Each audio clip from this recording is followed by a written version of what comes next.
an apology to make. We're very sorry, but we can't bring you Mr. Hawke's story tonight. We will definitely bring it to you tomorrow night. I bet most of you have never heard of the little bent-winged bat, but that creature is shortly to become the subject of a costly battle in the Queensland Supreme Court. A conservation group plans to challenge the right of the Central Queensland Cement. The area was originally set down as a recreation reserve and is the home of a large bat population. The court case could decide once and for all the outcome of one of the most bitter conservation battles in Australian history. From Rockhampton, John Little reports.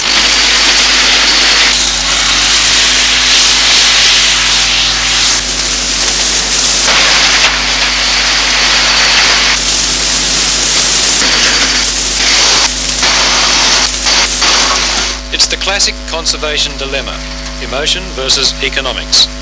The subject of the controversy is Miniopterus australis, better known as the little bent-winged bat.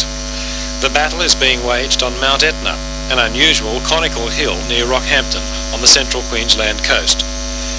In 1920, Mt Etna was made a recreation reserve, but in the early 1960s, the Queensland government granted leases for limestone mining, which is presently being conducted by the Central Queensland Cement Company. In order to climb to the Bat's cave, you have to cross the company's lease. Signs warn trespassers to keep out, but their validity is a nice legal question.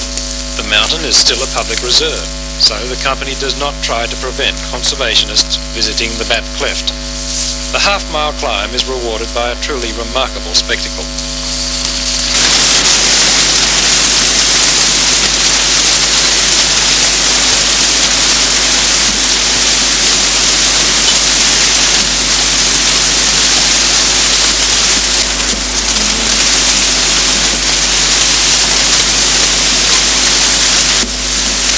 Arrived here at Bat Cleft, which is the ancestral maternity site for this species of bat, commonly called little bent-winged bats.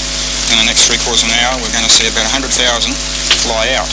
Now that's 100,000 females come here every year and produce their young and rear them and presumably wean them and then fly away again. So they're here for about 3 months. What are the factors that make the Bat Cleft so important as a nursery? Well, the fact that it traps hot air, retains heated air, and the bats are able to warm the cave up and create the right conditions of humidity and temperature that allow them to rear their young successfully. The young are born without fur and are very susceptible to humidity and temperature change, just like a young child or anything else. They'll suffer from exposure and die fairly rapidly. The fact is they use that cave as a humidity crib, and there aren't many suitable caves of that kind. You've tried several times to approach the company, I believe, to discuss this. What's been your reception? Yeah, well, I understand that the company doesn't wish to discuss the matter. Generally, they tend to, you may find, if you attempt to interview them, you may find the same approach.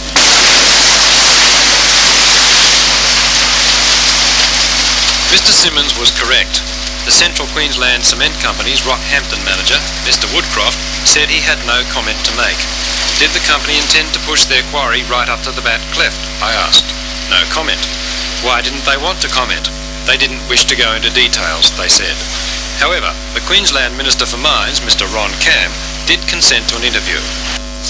If Dr. Dwyer contends that the majority of the bats do live in that cave and depend on it, do you accept that contention?